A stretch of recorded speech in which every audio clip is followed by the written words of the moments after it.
Yishem Adonai Mevarach Matam Adonai Hashem's name will be blessed forever and ever. Today, Be'ezrat Hashem, we're going to continue our series about the evil eye number 9. I want to start with saying that first, this class is sponsored by the Coughlin family, the Ora and Kiva Coughlin, for the sake of bracha and atzlacha and refuah for the entire family, and shefa and parnasa for all of them. Be'ezrat Hashem, amen. Chodesh Tov, we should say Chodesh Tov is the beginning of Adar. You know, Adar, we have this year two Adar, Adar Aleph and Adar Bet. This is the beginning of Adar Aleph. Come on in, come sit over here, just in front of me. And the mazal of this Chodesh, the zodiac sign, who knows? No idea? It's fish. We're going to talk about fish today a little bit, huh? Pisces, yeah. And you know that fish, what's it? Pisces. Pisces. You know that fish are involved a little bit with Ain Hara. It's related a little bit. We'll talk about it. Mm-hmm. So this Chodesh is a very special one. And I want to answer some questions that I had in the past, and some people ask me also, talking about fish. So I hear all the time that people have at their house a fish figure or an eye of a fish, thinking that will protect them. Is it good or not good? Is right, wrong? You probably saw it, a figure of fish. And people believe that this will protect them from Ain Hara, evil eye. You never saw something like that? No. You saw it, right? Like a blue color, like Blue eye, yes, the blue eye. blue eye, it's a fish figure with the big eye. Always the eye is bigger. But no fish. So we'll talk about Be'ezrat Hashem. Is it true? It's not true. We left off last time, huh? It's pretty, that's for sure. But let's see if it's really helping. We'll see. So, last time we left off talking about Yaakov Avinu, that he is warning his children not to show off and eat food outside when everyone else is suffering. And there's a famine around the world, people going all the way to Egypt to get food. It's not a time to show that you have it. That's where we left off.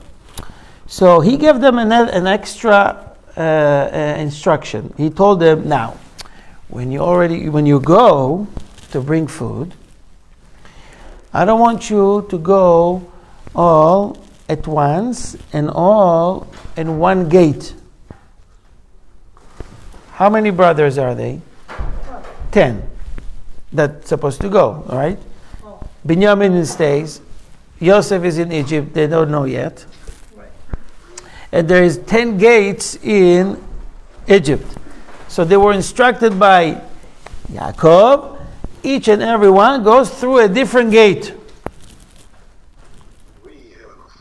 This is harmony. This is the allergy season. I suffer from the same. Believe me, I got pills. Baruch Hashem. At first I thought you were excited from the class. You're shedding tears. But see, the tears is allergies. She was so happy to see you. Right. So today I was wise enough to take the pills before. Anyways, so he instructed them to go from different gates. Why not together? Yaakov Avinu says to his sons, I'm reading from the Midrash, Vayomer Yaakov levanayim, Yaakov says to his children, to his sons, Al tikansu kulchem, don't enter all of you in one entrance. Why? He says 2 words, mipenei ha'ain, due to the eye. They'll see a bunch of people coming, beautiful people. They would dress up nicely. People give you the evil eye. It's also highly recommended for a family with a lot of children, that are blessed with a lot of children. Even sitting in the shul, it's better to spread around, not to sit all in one bencher. Okay? You have someone that have 5, 6, 7 kids, 7 boys. Let 2 sit there, 1 sit over there. You know, to reduce the chance of, God forbid, giving Ain Hara. People jealous. Gotta be careful. And it says in Midrash Tanchuma, Yaakov told his children, in the Midrash it says, Bevakasha mikem, he says, please. It looks like Yaakov Avinu has to beg his children. Heyu matzni'im atzmechem. It says, not only that I'm asking you to go each and everyone through another gate, but I want you along the way there, when you'll be there and coming back, Heyu bi matzni'im atzmechem. Tznius. What tznius means? Modesty. Don't show off. I'm here, I'm there, I'm smarter, I'm greater. This is the best advice I can give you. I didn't say that. Yaakov Avinu said to his children. You can learn a great lesson from that. And he said to them, Lama titra'u. Don't make too much don't draw too much attention. How is that related to our days today, 2024? Same. Don't, hang around with fancy clothing too much or fancy car. I mean, you can do that, but you should know that people are jealous. Take it under consideration. Okay? This is not the halacha to do or not to do. It's highly recommended. And it's up to you what you want to do. Now, it was very interesting event when, after Yosef revealed himself before his brothers, and they call him. I'm jumping to that event when Yaakov is already in Egypt. He just got there. And he says in the Midrash that Yaakov came before Paro in order to bless him, to give him blessing. Next to Paro was sitting a very interesting figure. If you know, I'll give you a prize. Who was sitting next to Pharaoh? Who? Bill. Bilam. No. This one. His name was Og. Og. Og is from the time, you know how long he lives? Hundreds of years. He's from the time of the flood. He survived the flood. He was a very interesting figure. He was very tall. He was giant, sitting next to Pharaoh. And then you see Yaakov. And he looked at him in a very strange look. The Midrash says the following. B'sha'ah shenichnas Yaakov etzel Paro, and Yaakov came before Paro to bless him, as it says in the Pasuk. If you look in the book of Bereshit, Genesis 47:7, Vayivarech Yaakov et Paro. Yaakov blesses Pharaoh. Midrash says, Haya Og Yoshev Sham. Og was sitting next to him. Amar lo Paro lerog. Pharaoh says to Og, Lokach hayita omer, didn't you tell me that Avram is preda akara, a mule? It's a metaphorically, a mule. Why he says that he's a mule? That he can give birth. He can bear children. I'm sorry. So it's like a mule. Like a mule cannot produce. So he says, I see. The Midrash says, Hare ben beno, this is his grandson, and 70 other people came in just a few, days ago. I thought you said that these guys are special, but they have no kids. And I see his grandson with a lot of kids, family, big family. Otasha, the Midrash says, at that moment, Og says, really? And he starts to look at Yaakov with the evil eye. Amar lo HaKadosh Baruch Hu, the Hashem says, Ey Rasha, you are wicked. Are you trying to give evil eye to my son? Who is his son? Which son? Yaakov. Timas Eino Shel Oto Aish. Hashem says, your eye will melted. You are what? Will melted. Meaning, you're going to start to lose your eyesight. Will melt. Yeah, it's a metaphorically. Okay. Now, it was interesting conversation that cost Yaakov a lot. He gave him blessing, and then a conversation started between Yaakov and Pharaoh. Who had the bad eye? Og, the giant, he started jealous. Now, if you look a little bit further in Genesis chapter 47:9, it's a conversation between Pharaoh and Yaakov. And what's the conversation is all about? Yaakov was asked by Pharaoh, tell me about yourself. How old are you? Vayomer Yaakov. Let me read the pasuk here. Vayomer Paro el Yaakov. And Pharaoh said to Jacob, how many are days of the years of your life? Bottom line, how old are you? And Yaakov replied, Vayomer Yaakov el Paro, and Jacob answered Pharaoh, the days of the year of my sojourns have been 130 years. So he's standing before Pharaoh. How old is he? 130. Right? Few and bad have been the days of the years of my life. Who says that? Yaakov. Meaning, what he says, it wasn't, I didn't have a simple life. Hard life. I have a very hard life. Yeah. And they have not reached the lifespan of my forefathers in the days of their sojourns. It's a bit strange, right? First of all, you still have time. How do you know didn't reach? Wait! Secondly, do you have any questions you want to ask about Yaakov's response? You agree that his life was hard? Sure, but Any way you look at it, right? His own life, in times of Esau, he had to run away, and Eliphaz almost killed him, and he had to go to Lavan, and Lavan cheated him, and 20 years were suffering. And, coming back, and Yosef's story, woo! Not simple at all. He was telling the truth or not? yes. Yes.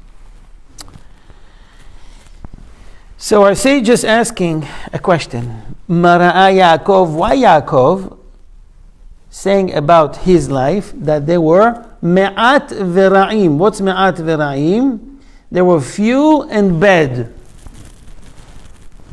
Few and bad. So the Ramban tried to answer that. I mean, he asked you, how old are you? I'm 130. Finish. You start to complain, you're giving too much information, and you're saying that before Pharaoh the wicked. Are you expecting from him something, or what are you waiting for? Some special response or help, or what? It's a little bit strange. Ramban Nachmanidi asked the following question.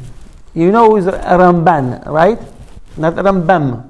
Yeah. Ramban. Ramban, I would say, was around 9-10 years old when Rambam passed away. They live in the same generation. So the Ramban Nachmanidi, it says the following: Lo yadati, I don't know. Ta'am zaken Avinu, our forefather Yaakov Avinu. Why he's complaining before the king? Why you care about all that extra information? And why he's saying, in my life, as is right now, 130 didn't reach yet the days of my forefathers.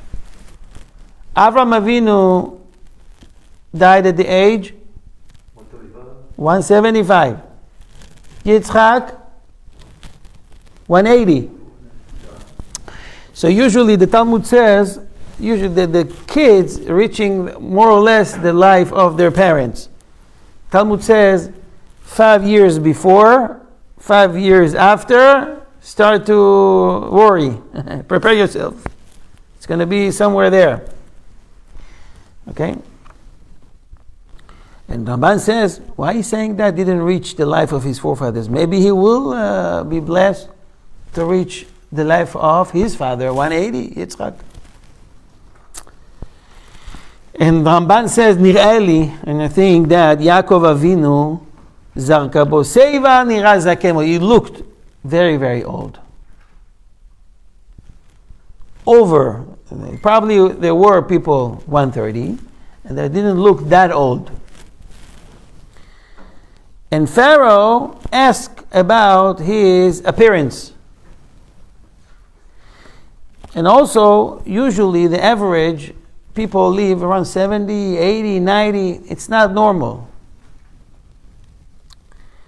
And this is why he asked him for his life. And he's asked him, I didn't have the luxury to see in my life someone at your age. Okay, and it continues saying that it was very, very old. It looks old. But why he was saying that? Can you help me out? Why he was complaining? It's like someone, you don't have no idea? Someone says, how old are you? People usually don't give up the days. Why? They don't want to get Ayin Hara. How many children do you have? How many kids? How many grandchildren? We don't count. Whatever. But him, he's saying the number, he's given the right number, but also saying didn't reach the life of my parents. My Abba Yitzchak and my grandpa Avram. So the sage is saying it was trying to eliminate Ayin Hara. My parents, I'm 80, I'm only 130. It's no big deal. It's trying to eliminate Ayin Hara. Rabbi Steinman says, he asks the same question. Why he says Ma'at Vera'im? He says another question. Usually the tzaddikim, the righteous, the tzaddik, he's full of joy. He's happy. He's not complaining, especially not before Pharaoh. And he answered, Yesh lomar, meaning that Yaakov Avinu was afraid from the Ayin Hara.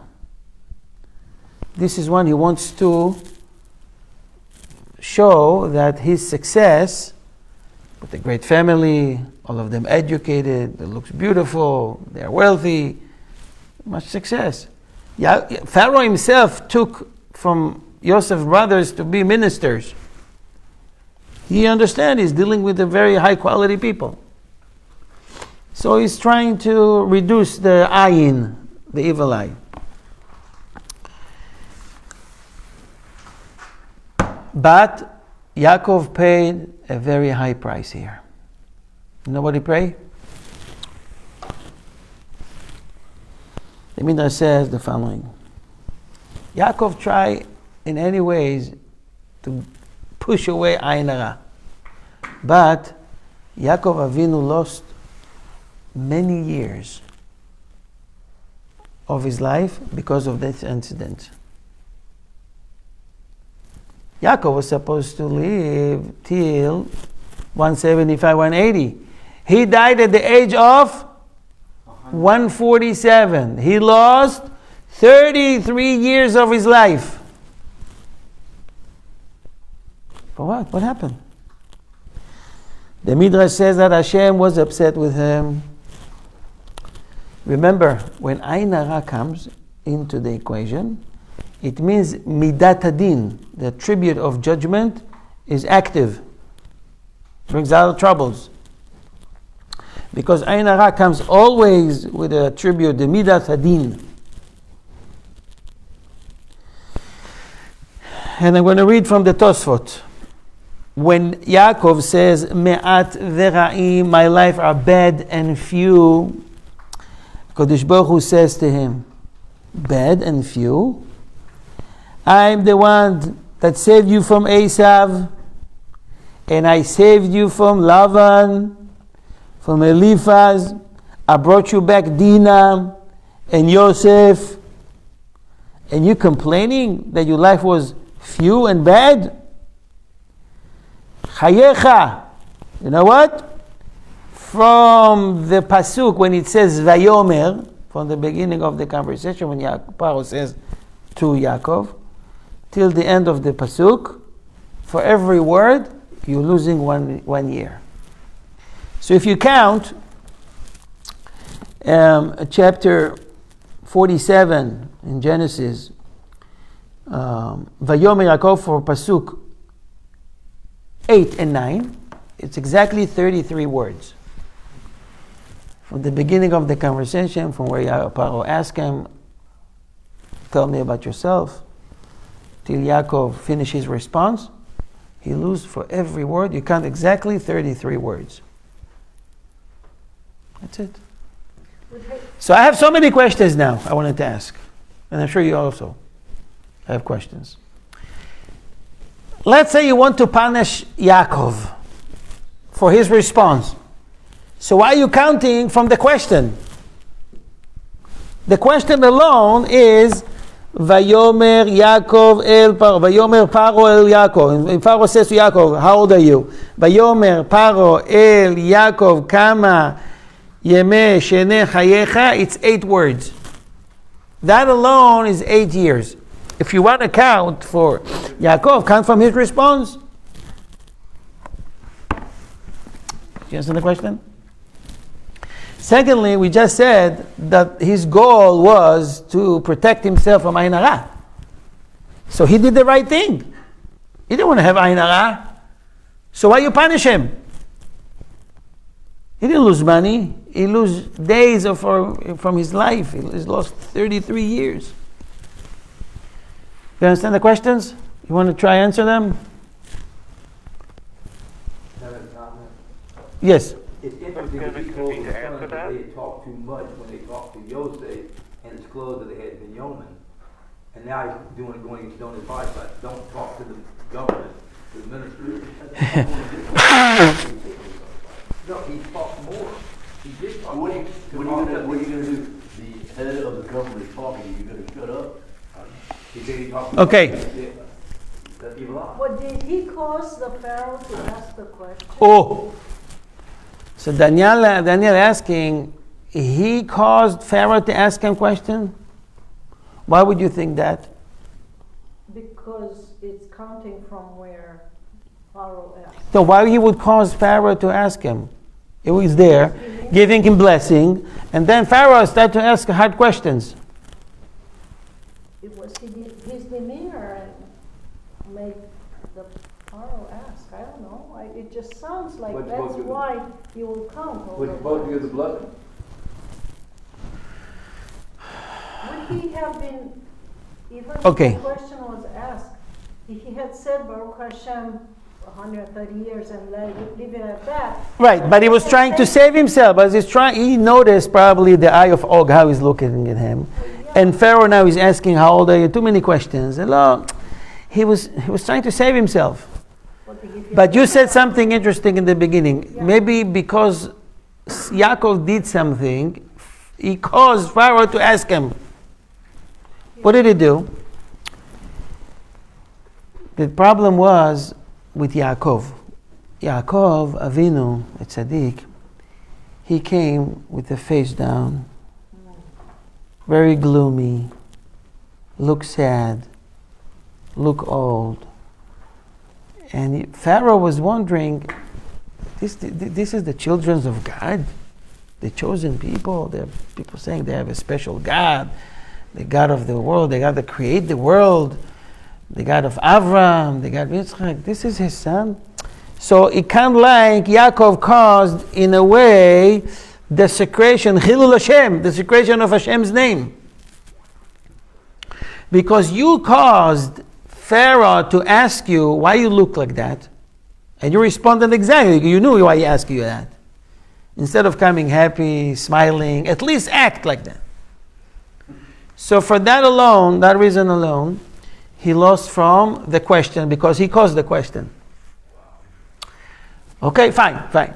So what about this? He was trying to save himself. So give him only for the question. He was trying to save himself from Ayin Hara. It looks like he did the right thing. The problem was because it is causing Chilul Hashem, desecration of Hashem's name. Why? If you are the chosen people, you're so special, and God's with you, and this is how God treats His own servants. So we learn here a great lesson. You can try protect yourself from Ayin Hara with all means, no problems. In one case, if it's not on the expense of desecration of Hashem's name. When it comes to a point you have to sacrifice Hashem's name because you're going to look bad and will make Hashem's look bad, you can't take advantage of these things. Do whatever you need to protect yourself, but not at the expense of Hashem. That taught us a great lesson. And he lost 33 years. So how do we act today, 2024? As I said before, not to hang around with, items that will cause, an eye popping. Wow, this is so great. Where you got it? You can do that, but you're under a risk. Because Ayin Hara brings right now, it was kindness, chesed. Now, with your actions, you're bringing din, midat din, on yourself. Don't draw attention. Any questions before we continue? By the way, about the test. Remind me at the very end of the class, so I can repeat the procedure. Okay, I don't want to do it in the middle, then I tell people go to class number 9 and look between the times. I'll tell people just look at the last 5 minutes. Okay, please remind me like 5 minutes before I finish. Continue. Any questions?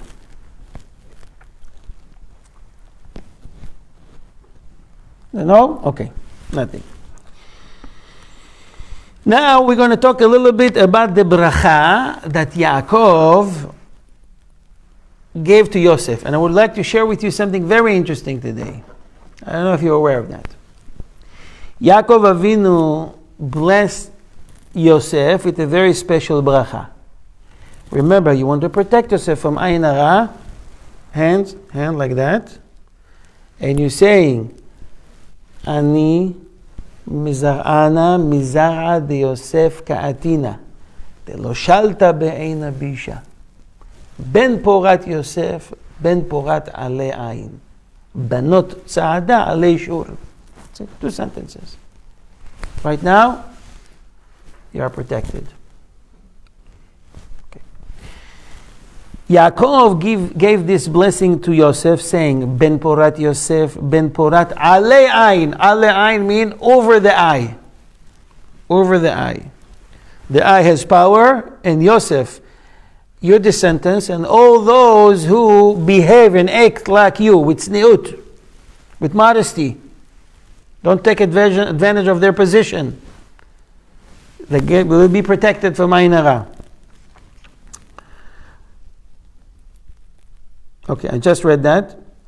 Ana mizara Yosef ka'atina. This is the wording you have to say. Okay. If you want to see the exact quote, is from the Talmud, Tractate Brachot, page 20a. Rashi says, Ole ayin. When Yaakov said bracha, gave bracha to Yosef, it means that as long as he acts with tzniut, with modesty, he is protected. Not only outside, the clothing and the haircut, and it's also the inner tzniut, the way you behave toward people. Okay? If you're not, you don't feel that everybody is under you, you treat them with respect. Any person. Be the first to say shalom, Jews or non-Jews. doesn't matter. It's a remedy, it's a segula for long life, to say shalom to everybody.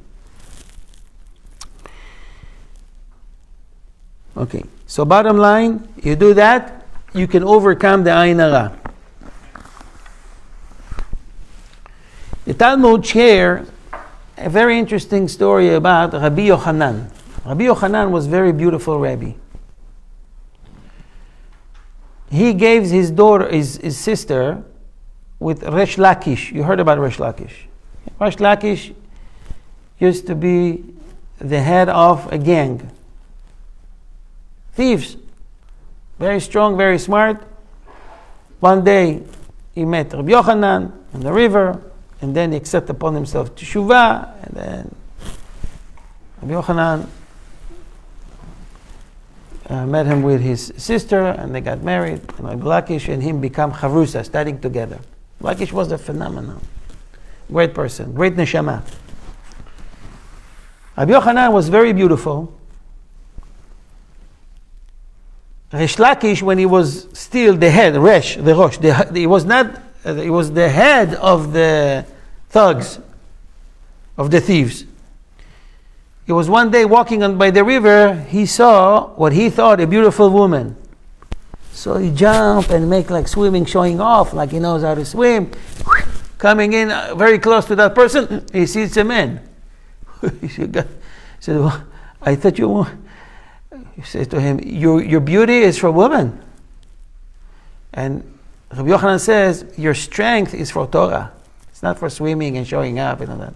What do you mean? What do you mean? Then they started to talk. And he said, listen to me, if you do teshuvah, I'll give you my sister. Okay, they were talking. Eventually, we know what happens.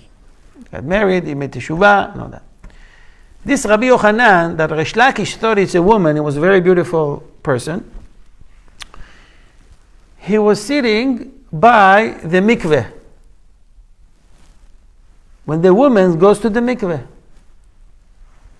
What are you doing there? So he says, when the woman, after they come up out of the mikveh, they see me, and they think about me, and when they be with their husbands, they have children beautiful like me. It's like a stamp. Did you ever hear about something like that?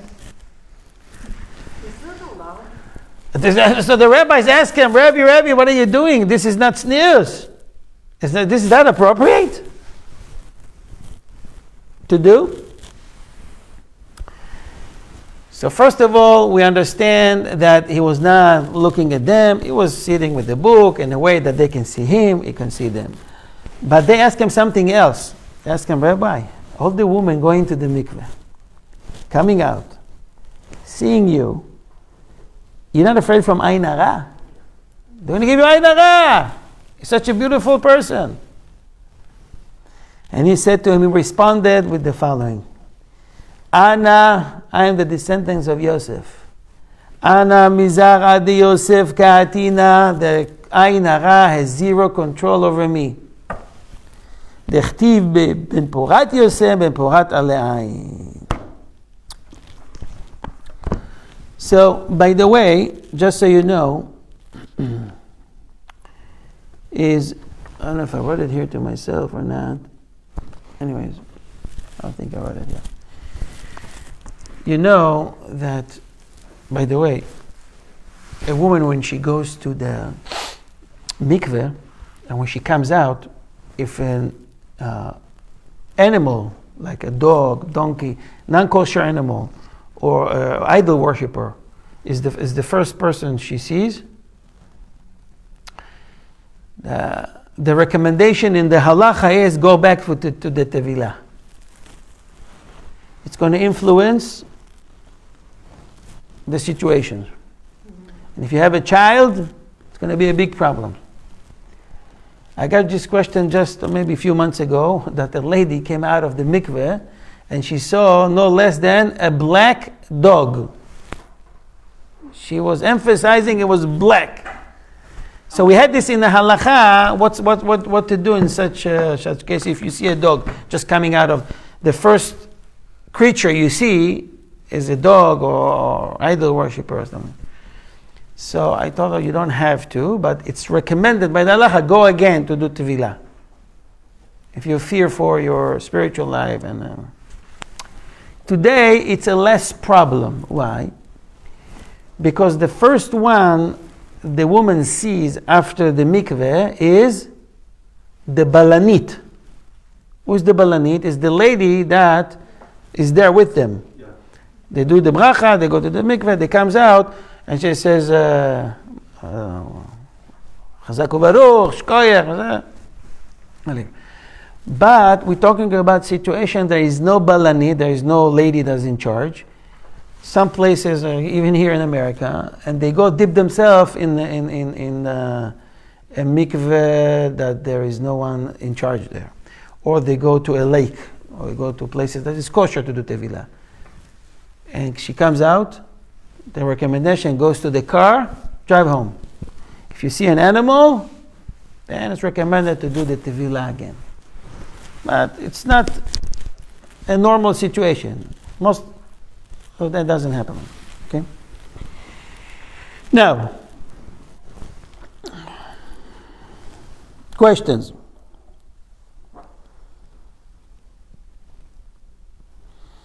Okay.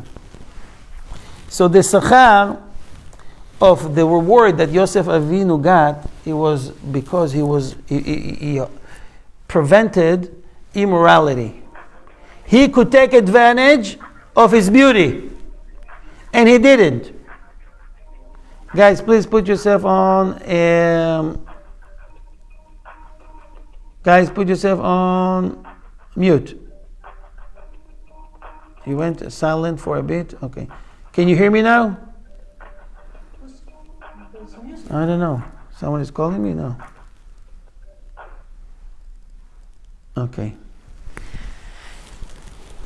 I want to share with you something interesting that I told you. I don't know that everybody knows. We're going to talk about fish. Guys, someone needs to put himself in mute. Okay, I put everybody in mute. Just write on the chat if you can hear me. If there's any problem, let me know on the chat. The blessing of Yaakov to the children of Yosef. We talked about the blessing of Yaakov to Yosef. What was so special with the blessing of Yaakov to the children of Yosef? Who are they? Menashe, the oldest, and Ephraim. It's such a special blessing, and I would like to share it with you. He says, he gave him bracha, a blessing, that Ain Hara will not control them as well. And he says the following, Hamalach hagoel hoitis. It's a very famous song. מכל רע יברך את הנערים ויקרא בהם שמי ושם אבותיי אברהם יצחק ויעקב, and he blessed them to be like fish. וידגו לרוב בקרב הארץ. מה זה וידגו לרוב? What's the meaning of it? Meaning you be protected like fish. I don't understand. There's a great kosher animal, a cow, a sheep, a goat, an oxen, something, I don't know, something big, a fish from all animals. Because fish, remember we talked about people have figure it at home, they put it by the door, some people have it in the car, some people have just the eye. Because fish symbolize in many culture, many of them, believe me, they don't even know where they got it from. It's from the Torah. That fish symbolize power against evil eye. How? Yaakov Avinu blessed Ephraim and Menashe and Ephraim to be like fish. Why? Because the fish under the water means the eye cannot control them. You look at the sea, you don't see animals. Okay? So that's a symbol, the meaning of it is places that the eye has no control, they are protected. The Midrash brings some other reasons because they have some modesty, because fish only goes with his kind, doesn't go with different kinds. Remember we mentioned the mule, for example. And another great thing is that the level of fish is higher than almost any other animal in spirituality, in the worlds of Kabbalah. Why is that? Did you know that there is a mitzvah to eat fish on Shabbat? Today is Purim days. The whole month is, the zodiac sign is fish. It's time that Israel have mazal up. So I would like to share with you a few reasons why people eating fish on Shabbat. You notice that people eating fish on Shabbat? What does that mean? I can't eat fish the whole week? Has to be on Shabbat? What's so great about it? Why eating fish on Shabbat? The name of in Hebrew is 7. The name in Hebrew 7. You're referring to a saying. Yeah. The saying is ha'ochel dag. Fish in Hebrew is dag.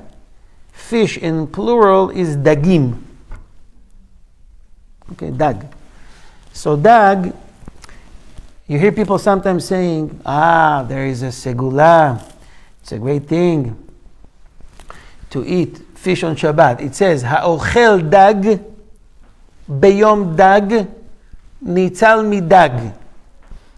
You eat fish at the day of fish, you've been saved from fish. I'm translating literally. Ha'ochel dag, if you eat fish, beyom dag, in a day of dag, you will be saved from dag. You'll be saved from dag. Well, it's like a riddle. Interpretation to the riddle. Ha'ochel dag, if you eat fish, beyom dag, the day dag. What is in Gematria Dalet and Gimel 4 and 3? 7. So you eat fish on the 7th day, which is Shabbat. Nitzol, you'll be saved from dag. Dag, it's the abbreviation, it's the acronym of Din Gehenom. The judgment of Gehenom. Wow, I'm going to eat everything. So, how many times? One time is enough. Just two, first Suda, second Suda, only three Sudot. How is that related to Gehenom? What was that? Today we're going to solve the problems. So, the Segulot. The Talmud says in the Tractate Shabbat, page 118, anyone that have 3 seudot on Shabbat, when I say seudah, a meal, it means with bread and netilat yadayim, washing hands, not just eating fruits. Okay? Many people just skip the third one. They're full. They just ate 3-4 hours ago. So calculate accordingly, knowing that in 3-4 hours you gotta, talking about a winter time. Okay. So the Talmud says, anyone that fulfill this great mitzvah to eat 3 meals on Shabbat will be saved from 3 disasters. 1, Chevlo shel Mashiach, the days of Mashiach will be a disaster, but you'll be saved from these problems. 2, Me'onsha shel Gehenom, from the judgment of Gehenom, of hell. And 3, the war of Gog and Magog. You heard about Gog and Magog before? Yep. Don't know what it is though. You don't know what it is? You want to have a class you about it? It's fascinating. Sure. Huh? Yes. It's a series of 5 classes. The first class is free. Second, 1, Ashgacha min hashamayim. Same as what fish represent, and I will explain what I said. What fish represents? Overlooking from heaven, from Shamayim. Why? Same as fish has no eyelids. I don't know if you know that. And their eyes always open. You can Google it. You see their eyes open all the time. It means that God, His eyes opens at us at all time. That's what it represents. It's a segula also It's gula for parnasa, for great livelihood. You heard about Rabbi Tzvi Elimelech Medinov, Abnei Sochor. So the Bnei Sochor writes that there is a very special day, Shabbat, everybody knows. But he also says that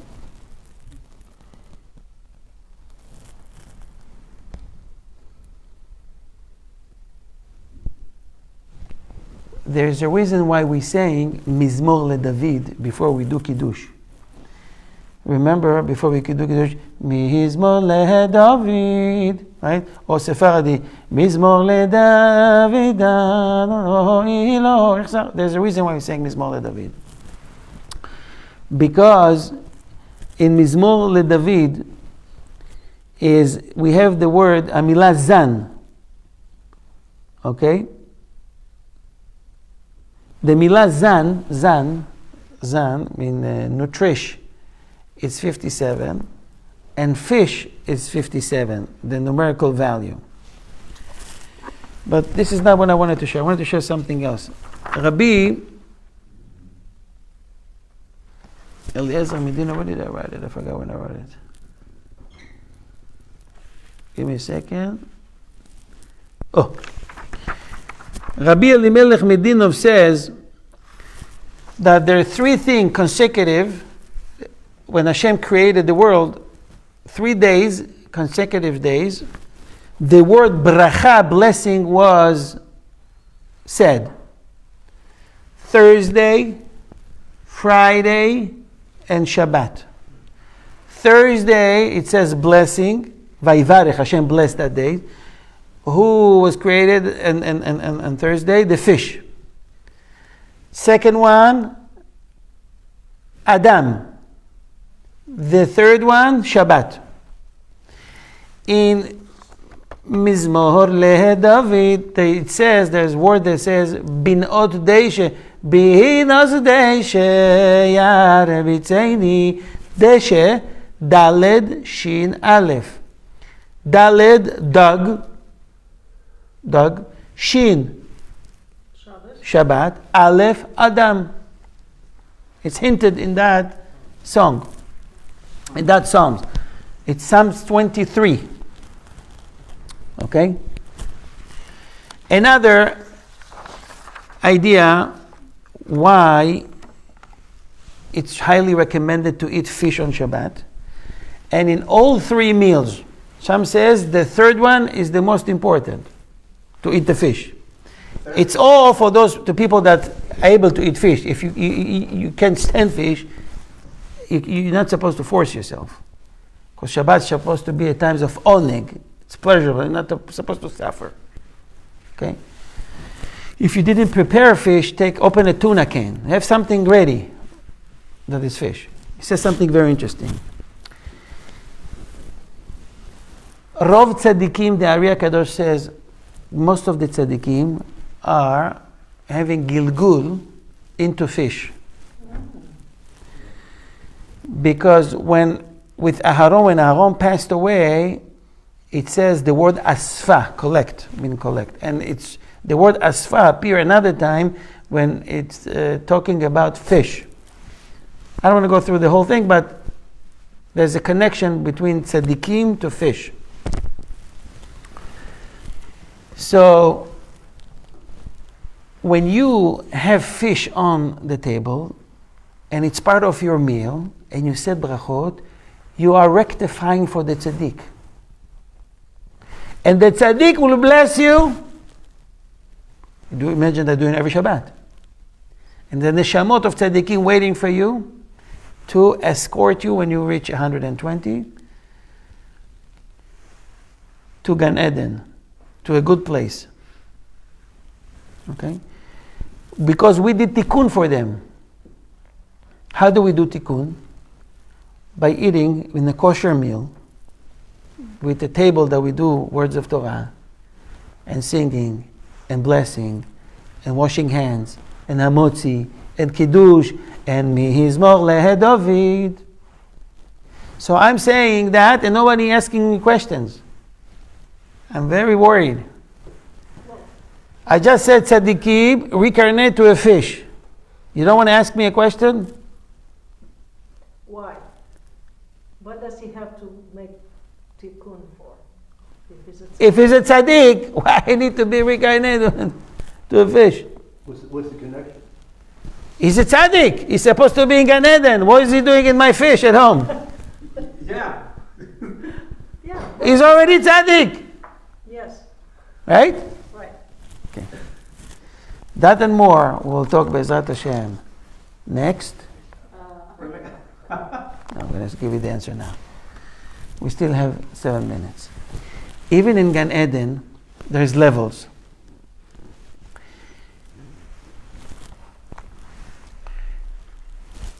A tzaddik wants to be in the highest level. But right now he is there due to the calculation of his good action, his good deeds. He earned a seat, I'm just throwing number, 124. He wants to be close to number 1. Today there is, Super Bowl. You can pay only $2,000, but you're going to be at the very top. You want a seat front row, right? Or at the balconies. Yeah. You need to earn it. You have to pay a lot for that. So let's start with saying that what is a tzaddik? Tzaddik means that he has more good mitzvot, good actions over bad actions. Okay, that's in general. So even a tzaddik, he commit a sin, few sins. So sometimes you need to come back in order to rectify that. So a part of the neshama counts the rectification, and then he moved up. Okay. Another thing is, sometimes they reach a point that, there is a mitzvah that we do in order to fulfill the mitzvah, and there's a mitzvah we do with chumrah. Chumrah means we more strict. What's the big difference between tzaddik and a chassid? Tzaddik is one, fulfill the Torah according to what Hashem says, halacha, Shulchan Aruch, everything is good. Chassid is doing extra, walking the extra mile. He wants to make sure that he covers all opinion. So Shabbat, for example, it's not over by 6:30. He's waiting for Rabbeinu time. It's going to be 7. The tzitzit should be minimum that long. You get the maximum. The tefillin has to be that way. He's going to take the one that is. So sometimes the tzaddik needs to reincarnate in order to achieve. He didn't do it when he was alive. So in order to earn a better seat, he need to be reincarnate to a fish. And after we saying the brachot and after Birkat HaMazon, he's moving up. Rabbi Mordechai Eliyahu used to take the bones. Mordechai was the chief rabbi, great tzaddik, before Chacham Ovadia. He was a chief rabbi in Israel. He used to bring back the bowl with all the bones of the fish, cover it, and say Birkat HaMazon with much kavana over that. He took this business seriously. It was a great mekubal. So, you are blessing the fish, you will be blessed. And in times of needs, these tzaddikim that you help them will help you. Okay? And this is how they get their tikkun. When I said the tzaddik, it's not the tzaddik himself, you understand, it's a spark, it's called nitzotzot. It's a part from the tzaddik there that needs to do this tikkun. Okay? Huh? Notify. Okay. Let me just finish this. The idea of fish, they are greater in Kabbalah because fish were created from water and animals were created like Adam from the dust. Being from the water according to 4 elements, which is water, fire, air, ruach, and dust. The highest level according to Kabbalah is water. And fish was from water. This is why they're higher level than animals. Secondly, we eat fish with no needs to do shchita. They're kosher as is. You don't have to do tikkun. You have to fix it. You have to take the animal, then do shchita, then to check the lungs. And if, maybe it's going to be kosher. Fish with fins and scales, kosher. Take him out, put it out, and that's it. The blood as well? You can drink the blood of the fish if you want. It's no problem. The only thing you need to do is, in order to drink the blood, people don't drink the blood, but people sometimes use it as a sauce. But let's say you want to drink the blood of the fish. It's permitted. This is why a raw fish, it's sushi, it's permitted. Okay. You need to put some of the, according to the halacha, some of the scales on the top. If someone will see, you understand this is fish. Oh, yes. So not to cause a problem. Okay, so it means that the fish is metukan from its birth. It's already good. Don't need to fix, to be refix or something like that. Okay.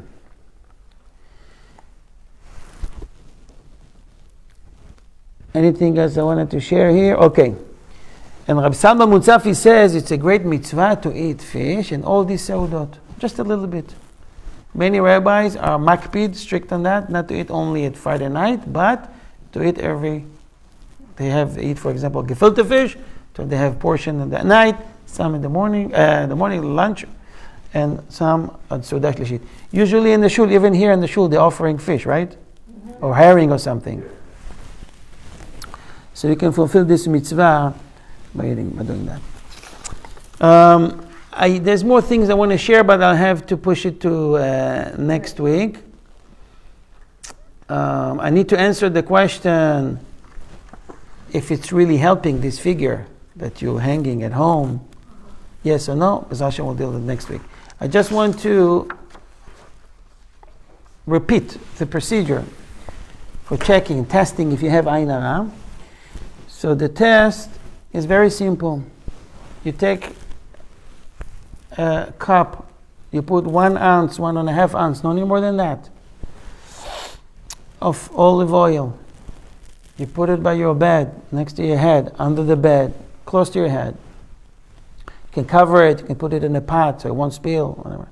In the morning when you wake up, you don't talk, you don't eat, you don't drink.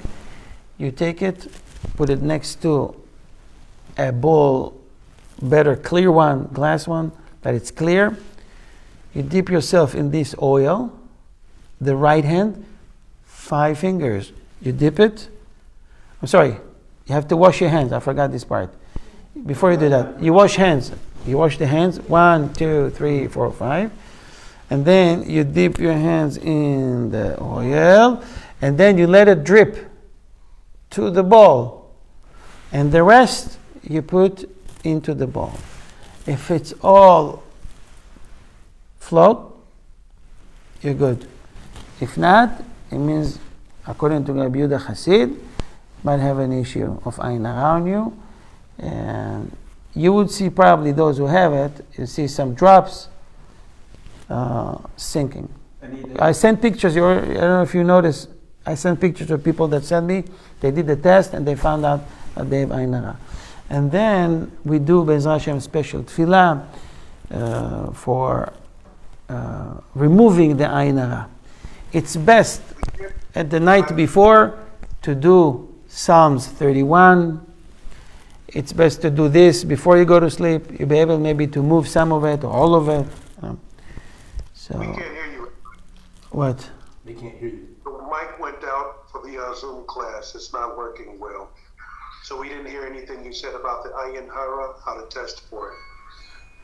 You didn't hear anything I said the whole class? No, the test. No, for the Ayin Hara, the remedy, or how to test for it, we didn't hear it because I didn't talk about remedy yet. I just said about this. So just look at the YouTube and you'll be able to hear the whole procedure. Don't forget, the bowl under the head, walking to the place you wash hands, No talking, no eating, no drinking. Washing hands, 5 fingers on the top of the bowl with the water and the rest of it in, and then examine the results.